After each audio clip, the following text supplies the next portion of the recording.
What's up, ladies and gentlemen? Shall we roast Supercell again? Well, these are 5 times that Supercell miserably failed, and so I thought I would go ahead and point them out and maybe bring back some old harsh memories. We're gonna start off with number 5, and this is basically the most recent one. Supercell basically decided that they were really feeling like promoting the big channels and really feeling like screwing over every little channel out there. So here's what they did to try to sort of keep control of all the big channels. They put one copyright strike on every little channel out there, so basically all the little channels got one of their videos removed for a whole month, usually their most popular one, and they couldn't upload videos longer than 15 minutes, and they couldn't stream, and they couldn't do a variety of other things, and in some cases, some people got their channels taken down completely. Now, of course, the little guys you don't hear about because they don't have big enough fan bases.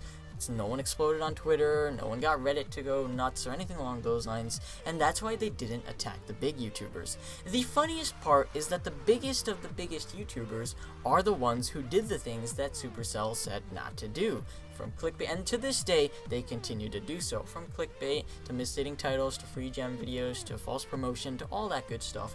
They continue to do this to this day, and the funniest thing I always found is, they never ever promoted my channel, but like, now I see like these random small channels popping up out of nowhere, and all of a sudden these channels, you know, post one video that's kind of clickbaity, gets a few views on some strategy for Clash Royale, and it gets posted on Supercell's Twitter. I'm like, come on, really? Really? This guy just showed up like 2 months ago.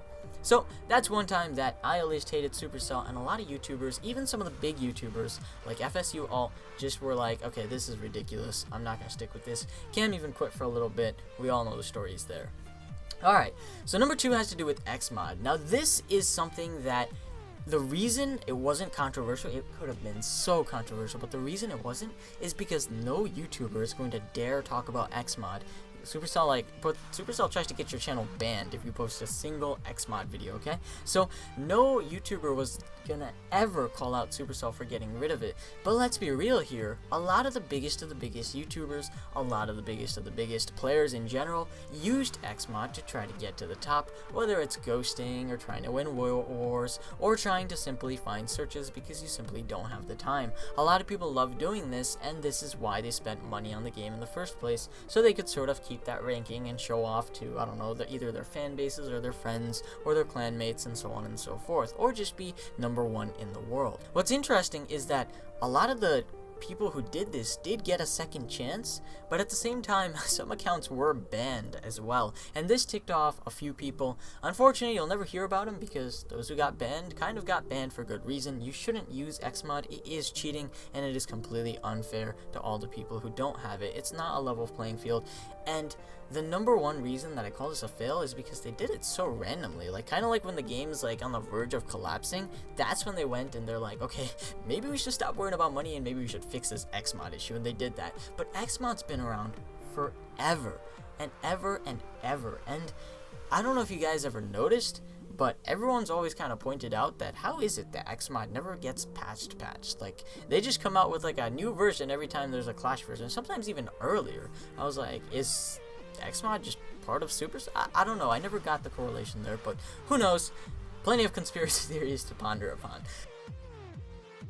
Alright, so the next one has to do with one particular strategy that ticked off Supercell, and it has to do with the fact that this particular strategy was really easy to use. It didn't require much skill, it was a good way to get loot, it was a good way to push, it was a good way to do everything, and everyone loved it. But that ticked off Supercell, because Supercell likes their players to stay, you know, kind of creative. We were getting a little too easy with this particular strategy. I'm sure you guys have heard of it, and it's known as barch. Now, barch low-key died over a long time. You see, Supercell couldn't just kill barch because people would freak the heck out. It was, for a lot of people, it was the only strategy that they used. So what they did was they slowly made it almost impossible to use barch successfully, from what they did to the town halls to what they did to the mortars, increasing HP points on things like archer towers, and there was just a variety of updates, even giant bombs. All of those sort of kind of led to the extinction of that one particular strategy known as barch.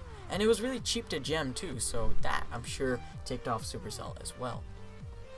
But it begs the question, what other strategies died? I feel like there were, when things like air sweepers were announced, a strategy like Lunian sort of faded out, and all these strategies like Hogs, back when Hogs were popular, all these strategies sort of get super popular, and as soon as they do, Supercell just chops them into pieces and gets rid of them as soon as possible. Do you guys think that's fair? It's like some people work really hard to A, come up with these strategies, and then B, master these strategies so they can get good at the game. Isn't that kind of messing around with the point? Because, you know, Barch isn't the first time they did it, and Barch is a terrible example since it really doesn't require any skill, and bots could do it as well, so yeah, I can see why they did it.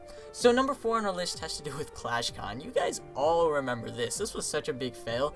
People wouldn't stop making fun of Supercell for quite literally weeks and months after and before ClashCon. You see, they had this funny rule that you had to be above 18 to go to ClashCon. That's right, ClashCon. Like, I bet you'll see more 18 plus content at VidCon rather than ClashCon. And then the second thing that ticked people off was a lot of people expected it to be somewhere big and massive where all the video conferences are, such as New York, LA, I don't know, Texas, maybe some big place, usually in the United States.